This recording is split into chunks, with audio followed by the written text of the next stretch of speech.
All right, good afternoon, everyone. Thanks for tuning in today. Looks like everything might be working finally. They're going to have to come out and tear up some lines here and fix the internet connectivity problems that have been plaguing my channel.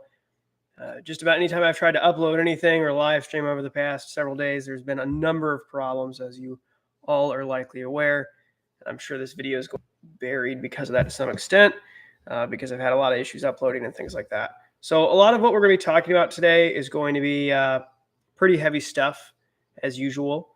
It's the type of discussions that a lot of people refuse to have because we've become that weak where the uncomfortable stuff is not anything that we really want to discuss anymore. But these type of things are deeply important, and how you plan today and what actions you take or don't take will potentially have consequences for you in the long run. You've also likely found this channel because you know something is very wrong with everything that's going on right now, and you know something's not right. It's that primitive survival instinct that carried survivors of the tribes that we are descended from. And with our often soft and peaceful existence, it's an instinct that most people have turned off at their own peril. Now, something I wanted to talk about, I found it kind of interesting how many people have weighed in on this and shared their opinion. And some people came to some pretty similar conclusions. And I had pre-recorded this segment the other day and was unable to upload it with the connectivity problems. But I wanted to hit on the Oscars and how popular culture and our current views of the world and how people's opinions are shaped by Hollywood. We are very downstream of that. And these people, obviously, as we know, play by a very different set of rules than you and I. They have different legal consequences, ones that you and I would actually face, for example. They're immune from the repercussions of certain actions, striking another individual on stage, for example. We may find out some consequences later today as far as what the organization that governs that award show is planning to do. But I think this is kind of interesting for a number of reasons. It highlights the societal decline, late stage empire element, but it also highlights, as I said, the major power dynamic between those who have and those who do not have. I also think it's interesting that how many people would not defend their spouse if they were publicly insulted, though obviously the way in which this was done was very wrong. But of course, the system, good afternoon, how's it going? But the system that exists, it shields people. And I mean, it should in a public square setting, right? It's supposed to be a light entertainment show, and something like that should not set somebody off. But I think it goes to a higher level when it also highlights someone's personal crisis and the decline of the family at large, where everyone knows that that is not a relationship that most people would want to emulate.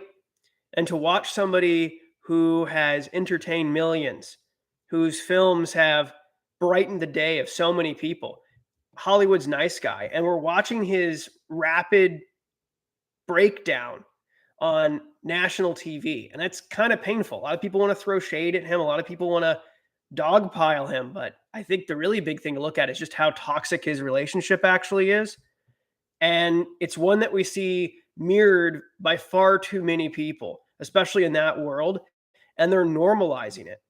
And it's really, really sad. And it just shows that with a look in his general direction was simply enough to take someone who is otherwise very well composed, is a very well-spoken person, appears to be very intelligent, someone who knows how to talk to people very effectively, to watch him go from 0 to 100 because he was giggling for a moment. And then that stare was enough to manipulate him into doing something, into lashing out, something that reminded him of the pain that he's actually going through. And it's very sad, just very sad. But as I said, it goes into that late stage empire element, but it goes also to a bigger issue that a lot of people now view certain language, certain words, or not using words as an act of aggression.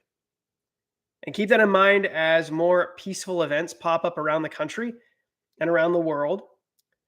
That's how some people view stuff, that words are violence and so is silence in some cases. And we now live in the age of emotion. The world we now live in, because the Western world has shifted into an emotional, nearly infantile state, is one that's now being taken advantage of by strong men. And it just doubles down and highlights a lot of the problems that we're facing as a society. Hey, Joe, how's it going? Hello. And I think it's also important to note that just how controlled Hollywood actually is, and why this does actually play in to everything that we're seeing today, from that emotional society that we've transitioned into. And how we got here is a number of directions that Hollywood has taken us. And it's because there are foreign political apparatuses who control the entire industry. And they've utilized Hollywood as a platform for decades for purposes of social conditioning. And there's plenty of documentaries here showing the early connections between Hollywood and the Soviet Union, and the connections between now Hollywood and the CCP, which are plain as light. It's very out in the open just how interconnected that world is.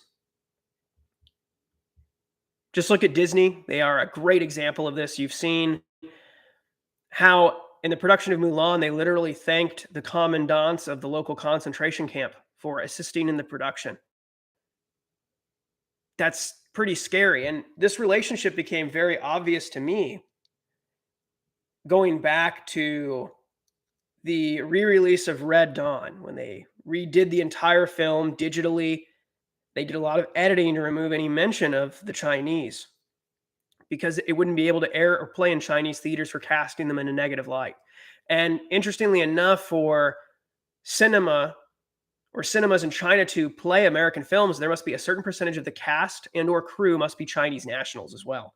So that has a lot of power and influence, because they don't want to cut out an entire marketplace for circulation, because that's a massive, I mean, that's billions of people that will not see your product. And they release certain cuts and edits of films in variations that we would never see them here in the United States. And they're doing that right now. Thank you very much, Fan City. That's appreciated. This includes Star Wars, by the way, how Disney altered certain advertising to remove certain characters because they just wouldn't be popular to the Chinese audiences, which is an incredible level of weakness when they do this type of thing, because they want to come at us aggressively on just about every single issue.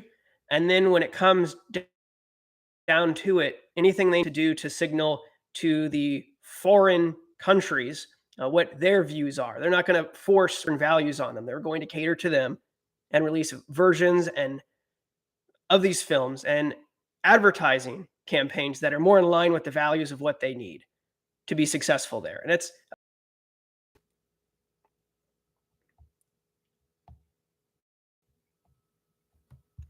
and we're not going to see really any pushback against this either, too, because a lot of people also aren't aware that the Chinese have purchased huge amounts of stake and ownership of a number of major movie theater chains, especially in the United States. So they have huge control over what type of scene. And as we know, this stuff used to be a lot more subtle, a lot more well done, but now things are a lot more plain, and you're being paid, or you're paying, I'm sorry, for a product that effectively lectures you now, which is not something a lot of people are doing. It's why we're seeing this continuing partnership between the CCP and the movie theaters and the entire entertainment industry as a whole, because they're backing most of this work. Now, a lot of the messaging that they have put in there has, of course, been used to feminize Western men. And that, of course, has poured into the Eastern peoples, which is why they're doing everything in their power to remove a lot of this messaging from their own media apparatuses right now, because they're getting very, very ready for the next conflict. And they have to have a very strong man, and men need to be valued in those societies if they expect them to go forward and do potentially very horrible things to advance the interests of those countries. One of the other things that's really alarming in terms of the relationship between the CCP and the United States is the amount of Congress people who also have holdings in Chinese companies, and how many retired Congress people go on to become registered lobbyists for China. That would have never happened previously, and it sure as heck wouldn't have happened when the Soviet Union was around. So to see that continuing partnership, to see so many Congress people, sitting congressmen who have been compromised by agents of that country is pretty shocking. And it's the large elephant in the room that no one wants to really talk about. Everyone is very focused right now on Russia, and for good reason. But part of that plays into the fact that very high-ranking officials within our own government right now, again, they won't want to highlight the fact that they have good relationships with that nation because it brings them wealth, it brings them power, and they're able to use this money to enhance their lives, and they certainly don't want to cut off the hand that feeds them. And I look forward to more disclosures from I think that's going to be pretty interesting, to say the least. It may highlight some more connections there that will make a lot of people very uncomfortable. And also with that, we have made ourselves increasingly weak because of that relationship that we have created with China.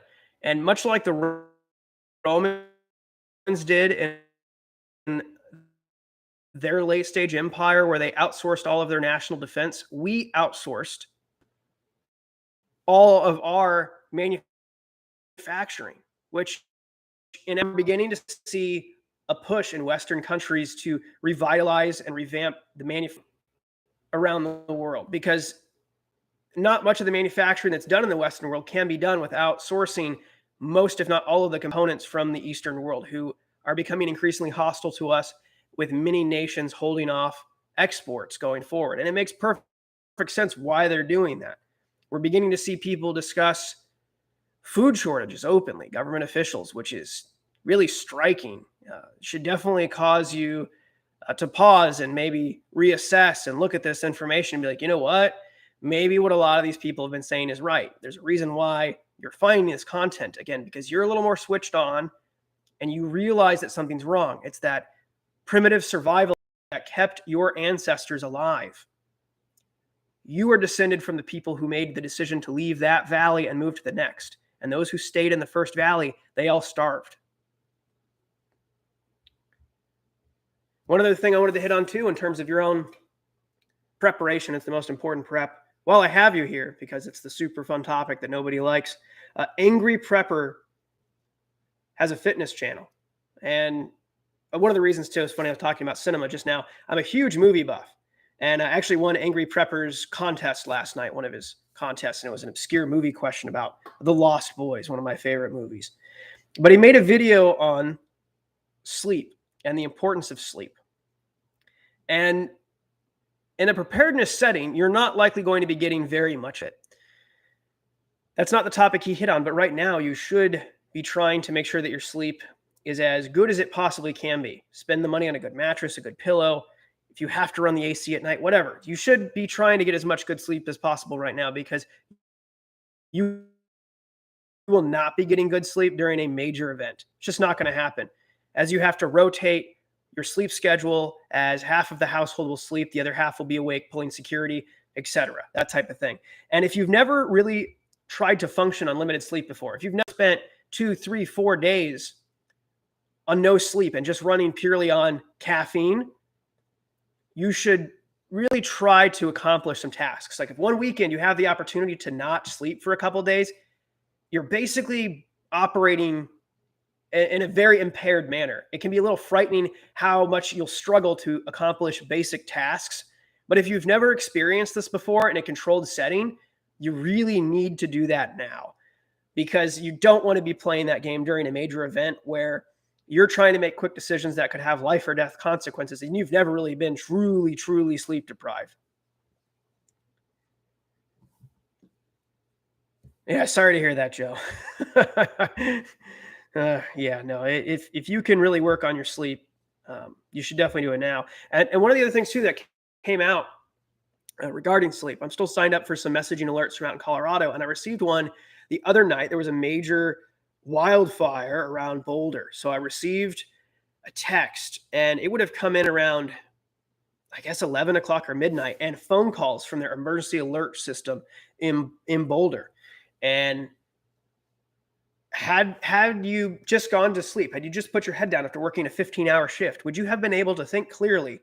You've been up for 20 hours. Would you have been able to think clearly as this is coming through, to have the wherewithal to grab the things you need to grab and get in your car and go? I don't know that too many people, especially in that area, have ever really played that game before, because it's a very affluent community. They don't have to work 30-hour days unless they're cramming for or they're running their own business or something. It's not a thing.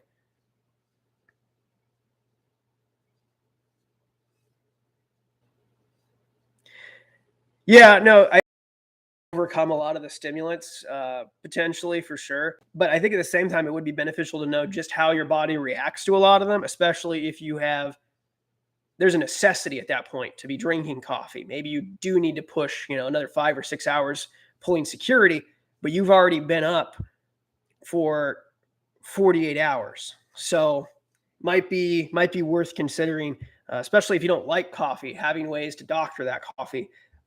Not saying you should get hooked on any of this stuff by any means, because it'll certainly make you more susceptible to having headaches and shakes and things if you don't have access to that type of stuff, just like caffeine.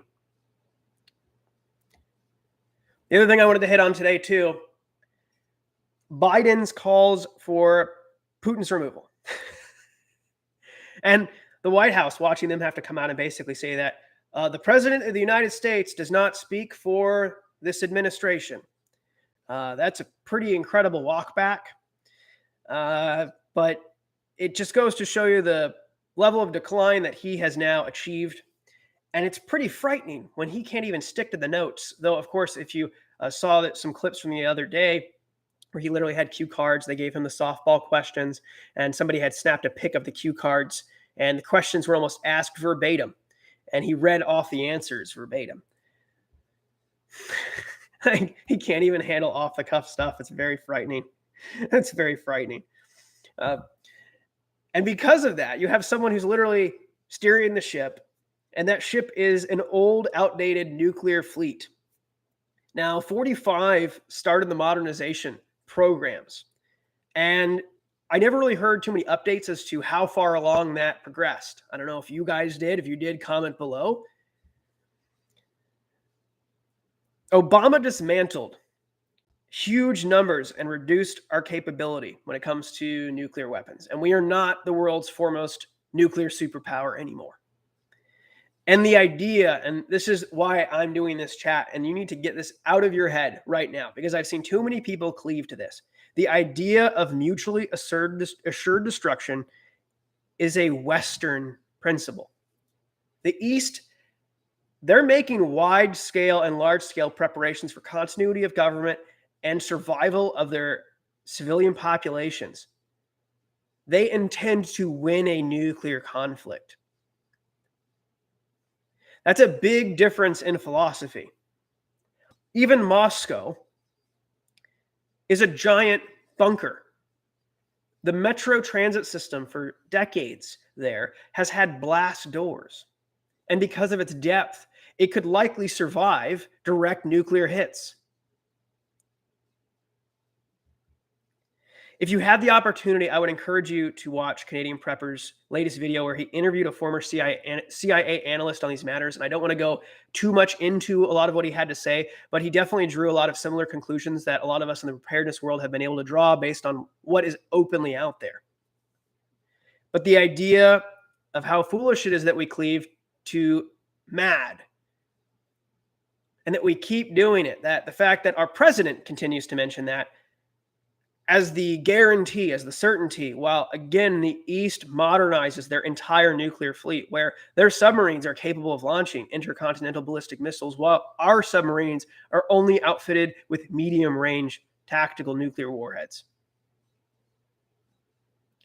While we were dismantling our tactical nukes, the Russians really weren't. According to them, they dismantled 75% of them. which leaves them with a massive stockpile of tactical nukes, and we have less than 200. You need to understand exactly where we're at tactically.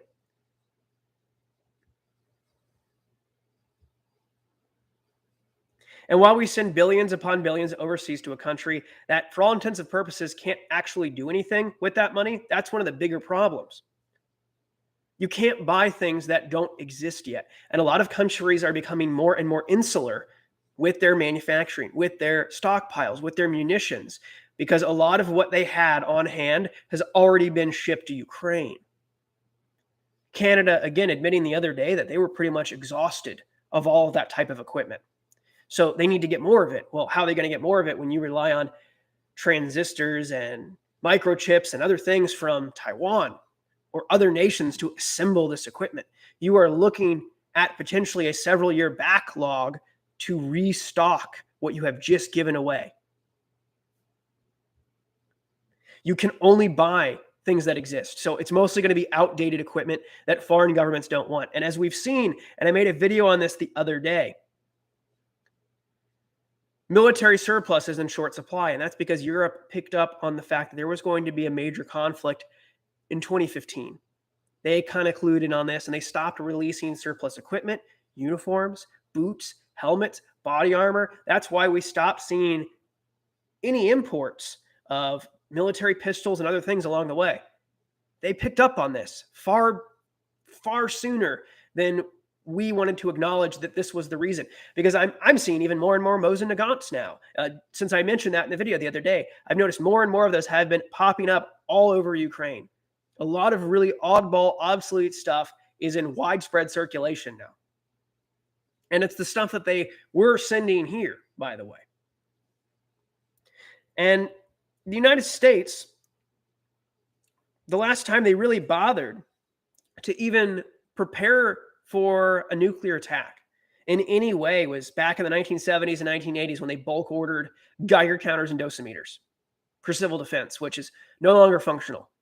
They disbanded the organization. Now we have CERT teams, which in most cities and towns are not exceedingly large. There are, of course, several push packs available from the Federal Emergency Management Agency in the event of some type of major event, but these only have maybe a couple of days worth of MREs for only a small area. And most of it would be gone in a day or two if they really had to distribute aid to the level they likely would after one of these events. So we're not actually ready for this at all. We are completely on our own. We are our own first responders, and it's something I continue to stress every single day. You're your own first responder. It's why your physical fitness is also keenly important. The other thing, too, to highlight with our nuclear readiness is the fact that we only have a handful of nuclear subs that are out in the ocean at any one time. And the Russians are aware of it. And it's dubious, honestly, at this point, to think that much of our nuclear fleet would even work, as many of the weapons are far older than those of us participating in this discussion right now. As we crossed all the lines in Europe that we told the Russians we would never cross, and we incorporated all of these extremely poor nations with limited capability into NATO, we put our own national security and the security of the Western NATO countries at major risk, because it didn't incentivize these poorer nations to begin pouring resources into developing domestically produced weapons and equipment, ones that are of first world capability to take on a modern military like Russia. Instead, they fell back on the fact that the United States has nuclear weapons. That's why Ukraine is in the position that it's in. They assumed that there would always be help coming around the corner if something happened. And sure, we're dumping weapons in, and everybody wants to paint the picture there that everything is going just fine for the Ukrainians. And now it appears, as of yesterday, there were some talks about just simply occupying Donbass and Donbass alone, and maybe splitting Mariupol in half. However, like many of the talks before, it appears to be nothing more than a stalling strategy, a propaganda strategy for the Russians, because the fighting is going on as you're watching this. The other thing that really proves what a weak position we're in is the fact that North Korea has managed to upgrade its own nuclear capability. with propaganda video being released just the other day. That technology is clearly from the Chinese and the Russians. Now, again, these nations would not have done any of this and did not try any of this under the last administration because they did not sense weakness. America would position itself from a position of strength. But after the disaster and the withdrawal from Afghanistan, they know exactly what position we're in militarily, and it's not a good one.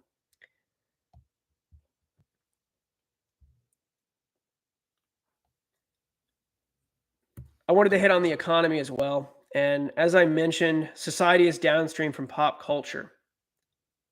It really is. That plays a huge element in all of this. That's why Soviets, that's why the Chinese are very much in tune with the media that comes out and controlling it and putting certain narratives into that.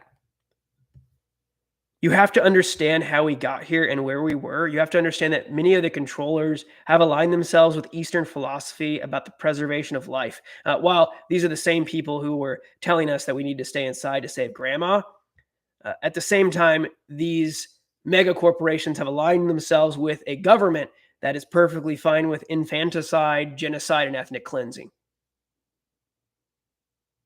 They literally thanked the commandants of the local concentration camp when producing Mulan. You don't get much more sinister than that. If that wasn't enough to get people off of the Disney train, then maybe their activities over the last few days would be another reason potentially. We need to cut ties with these organizations because they are acting as an extension of a foreign government at this point. China is also paying deeply for some of these choices that they've made in the past, and it's going to cause inevitably some instability there as 30 million men find themselves in a position where they're unable to find wives, especially in the rural areas, because of China's policies regarding childbirth. Now, they have since reversed that officially, and there's now no limit on the amount of children you can have. And the only reason you would also do that, in addition to the shortage of women, would be if you're trying to boost your population numbers because you're getting ready for a major conflict. With the failing economy, there's also a reason we are seeing the mass resignation occur in the United States. I've noticed many leaders telling us to take on extra shifts or work extra jobs. Work 60, 70 hours a week, why don't you? So we can just put our head down on a pillow and then go do it again. Does anybody actually think that that will be enough to keep people motivated and going in and keep the lights on? In China, eventually it won't. I suspect, again, that's why they have reversed some of the policies they've reversed. People need to feel tied in, connected to the community. They need a family. You can't tell 30 million men that the only thing you have to look forward to is this factory job that will enable you to only live in company housing. And we'll get back to that point in a moment about company housing. There's a reason when all this started a couple years ago, they were grifting so many people on the hero pay. And it was to keep people going into work, to keep the lights on. With people so detached and with everyone pursuing very hedonistic lifestyles, people are falling further and further behind financially. And the judge exists today, especially in the Western world, are service-based. I had a discussion with a friend about this the other day, and I posed the question, how many people do we know who work in industries that actually make something? Like you and I having this conversation, we both work in jobs that fill a function for somebody else. And we were going back and forth for a minute. And I was like, I can only think of one person. And he's like, yeah. He's like, me too. And it's a friend. It's his brother, actually, who works in a manufacturing facility. The only one person that we knew that actually made anything, which was not good. Not good at all. We're at a point, though, because we got rid of these jobs and we don't make anything anymore, where everything is considered low skill, which it's not. Everything does take a skill. Yeah, no, agreed. People are absolutely screwing around instead of doing the things. 100%. We're at a point now, too, because we have been punching down repeatedly against blue-collar workers. And I remember saying, oh, well, this is an entry-level job. That shouldn't pay enough for a person to survive. That job's meant for high schoolers. Really? Are you sure about that? Are you sure that that same job 20, 30, 40 years ago wasn't enough, or was enough rather, to cover the expenses of an entire family?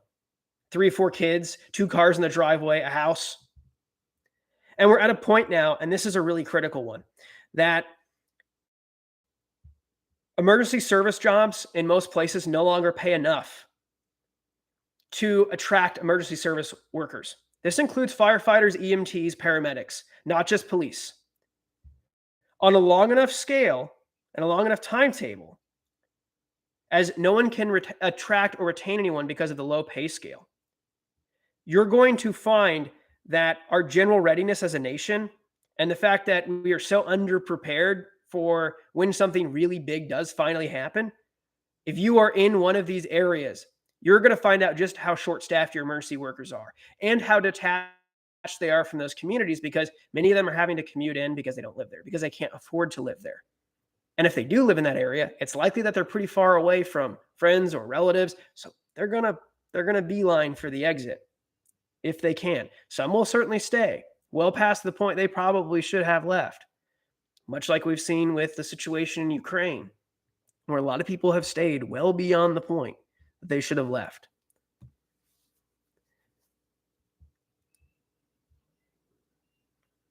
But you have to understand where we once were to really understand the reality of where we are now. We are getting to the point in our own country where we now just exist to serve the millionaire and billionaire class. And to that point about emergency workers not being able to afford to live in the places that they work, I interviewed with a couple of mountain towns in Colorado, one of which submitted information about housing and how that would be possible. And the job paid well, but not for that town. So the only way to afford to live there is an apartment complex that's privatized, and all of the town employees live there because brick and mortar houses are just too expensive, even apartments and everything else. But that trend is expanding to major cities. The thing you got to understand, and the setup we have now is completely demented, because back in the day, the textile industry, manufacturing, all of that type of stuff would actually provide company housing too. People seem to forget that. Your great-grandparents or great-great-grandparents at some point likely maybe lived in some type of company-provided housing. And they were able to buy a car. They were able to potentially send their kids to a pretty good school, maybe even private, all on the salary of a factory worker, which is pretty incredible, right? And I would also submit that we never financially recovered from 2007 to 2012. And we did pump the brakes under 45. Absolutely. They had to give raises, retention incentives, hiring bonuses. And it was interesting to watch local fast food restaurants ratchet up the pay to $17 an hour. It was really incredible. And then I kept watching it climb when I lived up in the Northeast. In Massachusetts, it was $27 an hour to work in a Dunkin' Donuts, and they could literally not get people there. One day rolled up, and the manager is literally closing the Dunkin'. Said, yeah, sorry, I'm the only one who showed up today. $27 an hour. And sure, their hours may not have been good, or they weren't getting a lot of hours, but they were making $27 an hour and they could not get people in. That's pretty remarkable. Now, a lot of those bonuses and incentives and things, we're seeing a slightly modified version of that now in an attempt to bring in more people back into these menial jobs that have been created with the reopening of everything. And a lot of that is, if you stay for 90 days, you get a $1,000 bonus. So people are collecting on that and they're bouncing. So they just can't hold people. And if you're not making at least $15 an hour right now, I'm going to be blunt with you. You should probably find a new job. No one really seems to be concerned about this at the highest level. And there's not even a discussion point amongst the conservatives. They're not even discussing this matter because, and I'm really not sure why. I don't know why the issue of good paying work is not a top matter, because it is for most people. But it's something that continues to get ignored for whoever can send the spiciest tweet or create the spiciest meme of the day in politics. It seems to be the only function that they're serving right now, and it definitely has a lot more people awake than they were previously. Right now, and some of the hard numbers, the official unemployment numbers right now are hovering somewhere around 4%, which I think is laughably low. I think that's way off base. The reality is likely much worse. And of course, as I pointed out, the real official underemployment numbers are hovering somewhere around 23%. That's underemployment. These are people who have jobs, who cannot pay their bills, who cannot meet their base needs. And that number is likely, as I said, much larger than what is officially being reported. There's a reason why people are so strained and not going out and not traveling as much. And they're not consuming at the level they need to be consuming, right? Because that's all we've shifted into is a consumer-based economy as well. And it's really not a surprise to me as things have become more expensive that you're going to get more and more people who will simply drop out as they're unable to afford to even come in. And the other big problem, too, that artificially inflates the workforce, and not even just the matters going on in southern Texas and southern Arizona and southern New Mexico, but the issue with the percentage of people who are still in the workforce who are receiving some type of assistance from the government or something they paid into like Social Security. So you have a lot of people who have worked past the point that they should have retired for any number of reasons. And because of that, it also helps keep the wages artificially low. One of the interesting things with the figures of people who return to the workforce or said that they're not looking for work at this point, it's mostly baby boomers who have been part of that figure. They've decided that they don't want to return. But there are still plenty of them who are in the workforce, and you're seeing young people have to compete with them. No, and I don't disagree, Joe. Social Security is not the end-all be-all. That's totally true. And if people are trying to set themselves up for the point that inevitably they may no longer be able to work, that's probably not a bad idea. But it plays right back into like the artificial increase in the workforce, because programs like that are a failure at the end of the day. If that Social Security and if that other retirement or other things that they planned to utilize, because our money keeps losing value, if it puts people in a situation they have to go back into the workforce, again, it keeps labor artificially high, which keeps wages low. The supply and demand on that issue. But for whatever reason, again, they're not raising the wages to keep up, and they're not going to. They're not going to. And so I had a discussion with another friend about this, and he's like, well, one way we could probably get ahead of this would be like a Bruderhof type setup. And if you're not familiar with the Bruderhof, they're a religious organization that operates a commune-style system, and kind of like a kibbutz that you would see in Israel. And they all manufacture different things around the world. Furniture is one of the big things that they do. And I was like, I don't know that would work amongst, you'd have to be a pretty tight-knit community to pull that off. You'd have to have some type of unifying thing behind you that would pull you together. But I started to think about this more because I was like, I feel like the American population is too individualistic to pull this off. Yeah, exactly, Rusty. I don't expect that I will see a penny from Social Security, truly. I'm not counting on that. And one of the things I'm going to get to here, I think that if you started to get smaller groups, and Angry Prepper and others have mentioned this type of stuff, where if we began to develop parallel systems where we all pooled our resources together, where maybe we went out and we bought 20, 30 acres together, we put modulars on it, we built homes on it, maybe started with a camper and then worked our way up on those properties. You could divide it kind of like the Pilgrims, where everybody got an acre or two. You were required to tend that land. You were required to deal with your own property. But of course, everyone would help each other. All of the transactions everything would be consent-based, basically. It would be a much more libertarian plan for this. And I think that that's distinctly possible. And maybe you'll see more of this as the weirdness that we've seen over the last several years continues. And this could give an opportunity for people to get into land ownership that may not have been able to afford to do this otherwise. So I'm hoping we see more people pursue this type of stuff.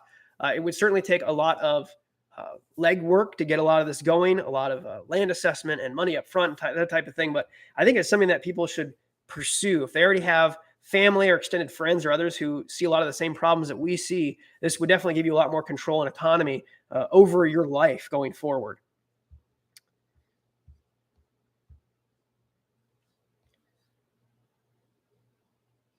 Yeah, no, exactly. Yeah, there's not going to be any SSI. Exactly. It's just not going to be a thing.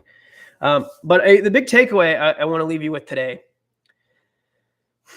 is that in order for our country to reestablish itself as a dominant global power, that we would need to go back to being more of an industrial society and more of an agrarian society, which is why I mentioned stuff like a kibbutz system or a Bruderhof type system, but on a more consensual scale where everything is, but you have to still work for the benefit of the community in the sense, but you guys have to all be on the same page here.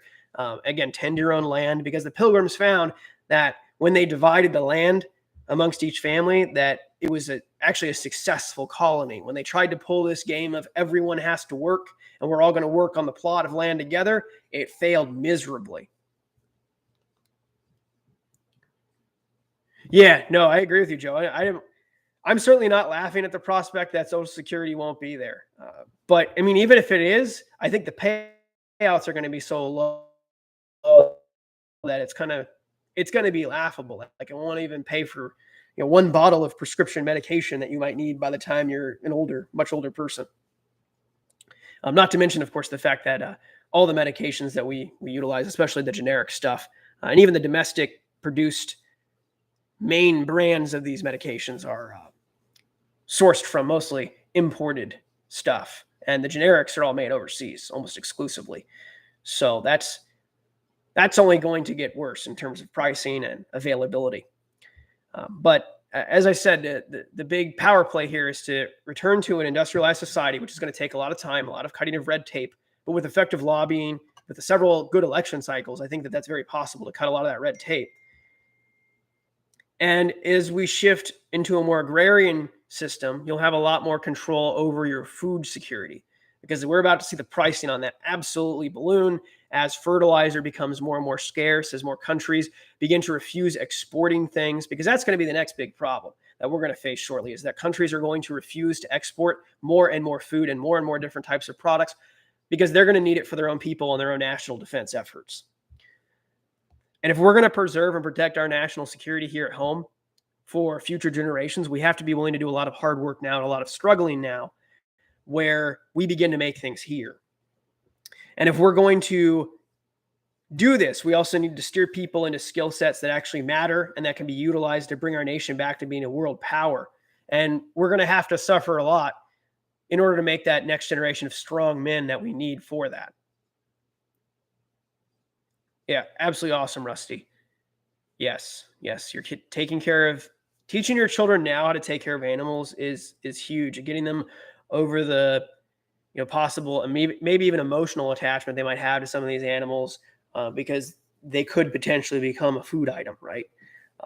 Getting them used to taking care of them, dealing with all the waste that they produce, understanding the circle of life. These are all really important things that most kids just aren't aware of. They just think a chicken nugget is a chicken nugget, right? You might tell them it comes from a chicken, but that may not process right away. Yes. So the birth rate in the USA is very low. Yeah, no, it is. So actually, you mentioned that. I actually forgot to mention the fact that last year, the United States, for the first time ever, our death rate exceeded our birth rate. That's another hallmark of a late stage empire. And once a civilization gets to that point, to my knowledge, there is no civilization in human history that has ever existed that has ever returned from the point where their death rate exceeds their. So I expect the decline from here is not going to be super slow, unfortunately.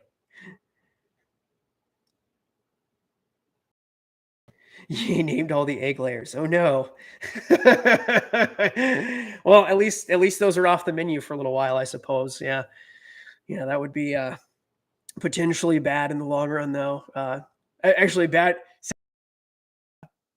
my grandfather, I have a video on here with him where we went gun range years ago, and he had a rooster that he raised, and he came home one day and the rooster was no longer there. And that night they were having chicken for dinner.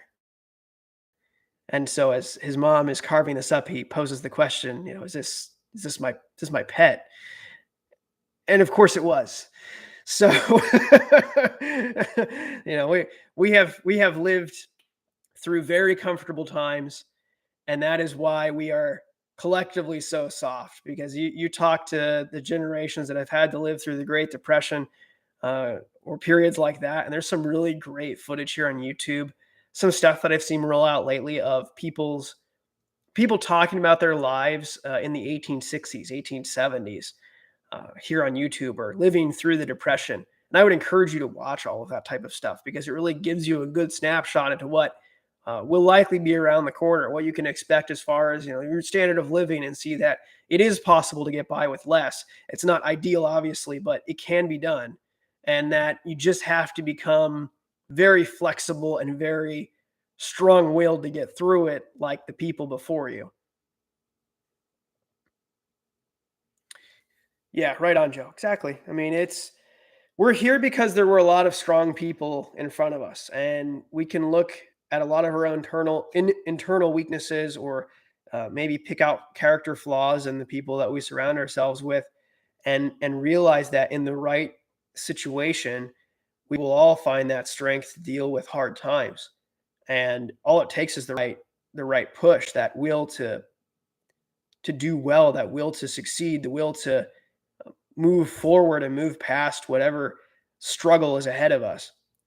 And it's very doable, and it's not going to be fun by any means. It's going to be very, very unpleasant, but we'll be able to look back on that knowing that we can do anything after we get through whatever might be in the immediate future for all of us. Cause I don't think that, yeah, I mean, there is a lot of excess weight in society, Joe. I think you're definitely right on that. Um, but that even goes back. I was talking about like the Bruderhof, or these type of systems, and like a commune doesn't function if not everyone in it works. So I found it funny that a lot of people who uh, often espouse that they believe in that ideology come from extreme privilege, extreme affluence. Their bodies are very soft and doughy, very low muscle mass often, and they would never survive in that type of system. They would be the first ones kicked out of that community for failing to carry their weight. So I just always find that funny. Like, we saw how well some of their experiments in the Pacific Northwest have gone, and it's been super laughable, because they don't actually know how to do manual labor. They don't know how to do anything other than complain from their iPhone while they're sitting at Starbucks drinking their $8 coffee.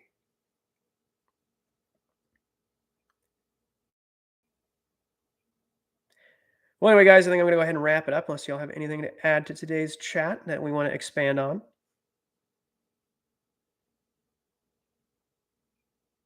But yeah, I think even those people, by the way, will likely get a very rude awakening as we enter the hard times, and will likely end up ingesting a big handfuls of red pills when it comes to all this type of stuff, if they haven't already, with the reality that their 6 master's degrees aren't going to do anything for them.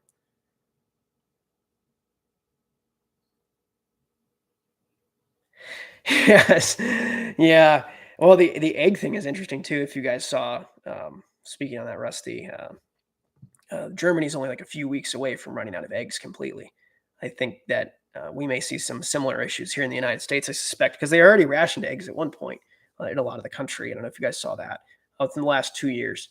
So a lot of what we saw was kind of a soft trial run, unfortunately, because the back end is just a complete mess. Complete mess. Yeah, it'll be interesting to see what they have to trade, though. Like, what would one of these intellectuals have that would be worth trading your eggs and veggies for? What would you set as a fair price for that?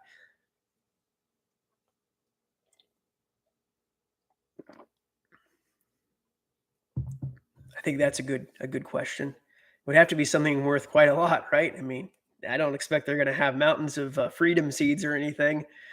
If anything, they probably shy away from all of that type of stuff. So, but anyway, guys, I'm going to go ahead and head out. Thank you for tuning in to my daily rambles. This one ran pretty long, but I had a couple of things and points I wanted to hit on. Yes, that is a very useful field of study. Absolutely. We'll see how far along it'll carry them in the next several years. I think that's probably one of the worst pushes. And like I said, I think we need to revise the idea and bring back the manufacturing and get people to realize that is a very noble line of work, and that simply pursuing degrees, higher level degrees, is not always the answer. And that ultimately, when you have too many of these degrees, there's just not enough jobs for them. And that's the biggest red pill I think a lot of people have taken over the last 10 years, as they're sitting there with a mountain of student loan debt and no career to show for it. It's really sad, actually. All right. Anyway, guys, thanks for tuning in.